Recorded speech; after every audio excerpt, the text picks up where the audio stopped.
ఉమ్మడి విశాఖ జిల్లాలో రాజకీయ చైతన్యం చాలా ఎక్కువ. ప్రస్తుతం 3 జిల్లాలుగా ముక్కలైన విశాఖ నగరంలో కానీ, మెట్ట ప్రాంతమైన అనకాపల్లి, అరకు ఏజెన్సీ జిల్లాలైన బరిలో నిలిచే నాయకులు గెలుపోటములపై స్పష్టమైన టార్గెట్ను ముందే ఫిక్స్ చేసుకుంటారు.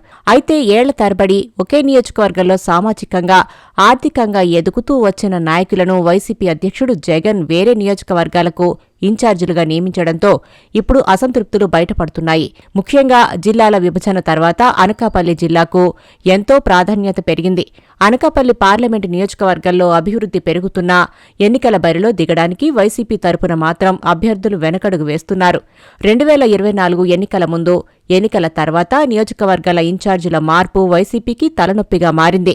అనకాపల్లి పార్లమెంటు నియోజకవర్గం బాధ్యతలు తీసుకోవడానికి ఎవరూ ముందుకు రావట్లేదు. ప్రస్తుతం అనకాపల్లి పార్లమెంటు నియోజకవర్గం ఇన్ఛార్జిగా చోడవరం మాజీ ఎమ్మెల్యే కరణం ధర్మశ్రీని వైసీపీ నియమించింది.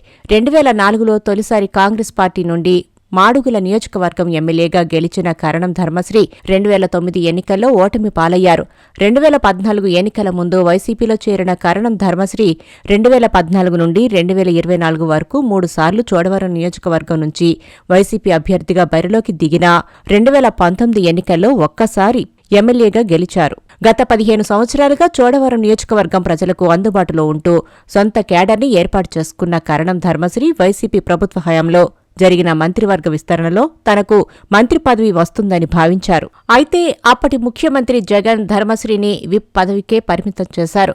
ఆయనకు జగన్ సొంత మనిషిగా పేరున్నప్పటికీ 2024 ఎన్నికల సమయంలో చోడవరం టికెట్ విషయంలో సస్పెన్స్ కొనసాగింది. అయితే రాష్ట్ర వ్యాప్తంగా పలు సెగ్మెంట్లో సిట్టింగ్లను, అభ్యర్థులను మార్చేసిన వైసీపీ అధ్యక్షుడు చివరి నిమిషం వరకు సస్పెన్స్ కొనసాగించినప్పటికీ చోడవరం టికెట్టు కరణం ధర్మశ్రీకే కేటాయించారు. సిట్టింగ్ ఎమ్మెల్యేగా బరిలోకి దిగిన కరణం ధర్మశ్రీకి ఓటమి మాత్రం తప్పలేదు. 2024 ఎన్నికల తర్వాత కొంత సైలెంట్గా ఉన్న కరణం ధర్మశ్రీ వైసీపీ అధిష్టానం పిలుపునిచ్చిన ఆందోళనలో మాత్రం చురుగ్గా పాల్గొన్నారు.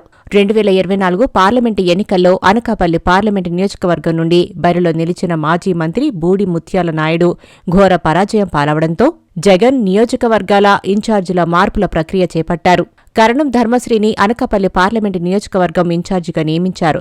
దాంతో ఆయన తీవ్ర అసంతృప్తితో ఉన్నారట. పార్టీ ఎలాంటి నిర్ణయం తీసుకున్నా నో చెప్పరు అనే నమ్మకంతో కరణం ధర్మశ్రీకి జగన్ అనకాపల్లి పార్లమెంటు బాధ్యతలు అప్పగించినట్లు తెలుస్తోంది. అయితే కరణం ధర్మశ్రీ మాత్రం చోడవరం నియోజకవర్గాన్ని వదిలి అనకాపల్లి పార్లమెంటు నియోజకవర్గం ఇన్ఛార్జిగా రావడానికి ఇష్టపడటం లేదట. అదే విషయాన్ని తన సన్నిహితుల దగ్గర స్పష్టం చేస్తున్నారట. అందుకు ఒక సెంటిమెంట్ కూడా ఆయన్ని కట్టిపడేస్తుందట. 2004 నుండి 2024 ఎన్నికల వరకు గత 20 ఏళ్లలో అనకాపల్లి పార్లమెంటు నియోజకవర్గం నుంచి పోటీ చేసిన ఏ అభ్యర్థి కూడా తర్వాత పొలిటికల్గా లైమ్లైట్లో లేరు. 2004లో గెలిచిన పప్పల చలపతిరావు, 2009లో సబ్బం హరి, 2014లో అవంతి శ్రీనివాస్, 2019లో బీశెట్టి సత్యవతి వరకు ఇప్పుడు అందరూ ఇంటికే పరిమితమైపోయారు. తాను అనకాపల్లి పార్లమెంటు వైసీపీ ఇన్ఛార్జిగా బాధ్యతలు స్వీకరిస్తే తన పరిస్థితి కూడా అలాగే అవుతుందనే భయంతో కరణం ధర్మశ్రీ ఉన్నారట. వైసీపీ అధిష్టానం ఏకపక్షంగా తీసుకునే నిర్ణయాలతో తన రాజకీయ భవిష్యత్తు సమాధి అవుతుందని బెంబేలెత్తిపోతున్నారట.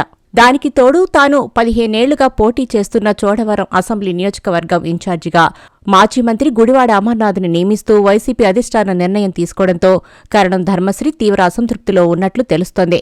2019 ఎన్నికల్లో అనకాపల్లి నుంచి పోటీ చేసి గెలిచిన గుడివాడ అమర్నాథ్ మంత్రి అయ్యారు. 2024 ఎన్నికల్లో ముందు సీటు రాకపోయినా ఎన్నికల సీట్లు ప్రకటించే సమయంలో గాజువాక అభ్యర్థిగా బరిలో దిగిన గుడివాడ అమర్నాథ్ రాష్ట్రంలోనే భారీ ఓట్ల తేడాతో ఓడిపోయారు.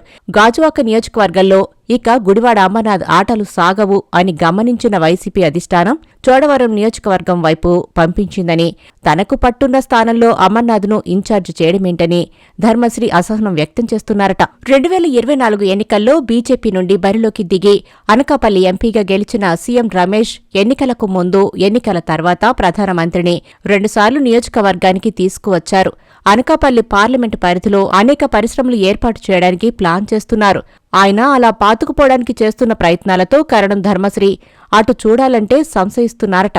అదీకాక ఎన్నికలకు ఇంకా 4 ఏళ్లకు పైగా సమయం ఉండడంతో ఇప్పుడే అనకాపల్లి వైసీపీ ఇన్ఛార్జిగా బాధ్యతలు చేపట్టి చేతి చమురు వదిలించుకుంటే ఎన్నికల ముందు మార్పులు జరిగితే తన పరిస్థితి ఏంటని భయపడుతున్నారట. ముఖ్యంగా కేంద్రంలో అధికారంలో ఉన్న బీజేపీ ఎంపీ, ఆర్థికంగా బలమైన నాయకుడు సీఎం రమేష్ను ఎన్నికల్లో ఎదుర్కోవడం చాలా కష్టమని భావించిన కరణం ధర్మశ్రీ అనకాపల్లి పార్లమెంటు వైసీపీ ఇన్ఛార్జిగా బాధ్యతలు స్వీకరించడానికి అయిష్టంగా ఉన్నారట. 2004 నుండి 2024 ఎన్నికల వరకు మాడుగుల, చోడవరం నియోజకవర్గం పరిమితమైన ఆయన ఇప్పుడు అనకాపల్లి పార్లమెంటు పరిధిలో ఉన్న 7 అసెంబ్లీ నియోజకవర్గాల్లో నాయకులను, కార్యకర్తలను సమన్వయం చేసుకుంటూ పార్టీని ముందుకు నడిపించడం తనకు పెద్ద సవాలని, కొన్ని నియోజకవర్గాల్లో సీనియర్ నాయకులుగా ఉన్నవాళ్లు ఎంతవరకు సహకరిస్తారు అనేది సందేహమేనని ఆయన సన్నిహితుల దగ్గర వాపోతున్నారట. మరి ఈ విషయంలో జగన్ తన నిర్ణయం మార్చుకుంటారో లేకపోతే కరణం ధర్మశ్రీనే గత్యంతరం లేక రాజీ పడతారో చూడాలి.